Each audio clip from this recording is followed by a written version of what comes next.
మహానేత గారు మీరా? ఆ గెటప్ ఏంటి, ఆ బూతులేంటి? నేను బూతులు మాట్లాడితేనే జగన్ గారికి ఇష్టం.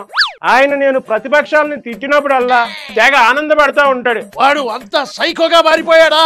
చిచి, మీ రాజ్యం తెద్దామనేగా మా జగన్ గారి ప్రయత్నం. తెచ్చిన రౌడీ రాజ్యం చల్లేవయ్యా. ఇప్పటికీ పథకాలన్నింటికి మీ పేరే. పార్టీ పెట్టిన తొలినాళ్లలో ఓట్ల కోసం నా ఒక్కరి ఫోటోనే పెట్టాడు. మెల్లిగా నా పక్కనే వాడి ఫోటో వేయించుకోవడం మొదలు పెట్టాడు. ఇప్పుడు నా బొమ్మ తీసి పారేసి వాడిది ఒక్కటే పెట్టుకుంటున్నాడు. అంతెందుకు, మా సాక్షి లోగో పక్కన కూడా నా బొమ్మ తీసేసిన కరుణయ్యా మా జగలక్కాడు. వచ్చే ఎన్నికల తర్వాత మా భవిష్యత్తు ఏందంటారు? నువ్వేమో నీ మిత్రుడు వంశీతో సహా బెంగళూరు పారిపోతావు. అక్కడ చీట్ల పేకలు క్యాసినోలో పెట్టుకుంటావు. ఇక మావాడంటావా? వాడు చేసిన పాపాలకి శ్రీకృష్ణ జన్మస్థానానికి డైరెక్ట్ గా వెళ్ళిపోవడమే. ఇక రావడం అంటూ ఉండదు.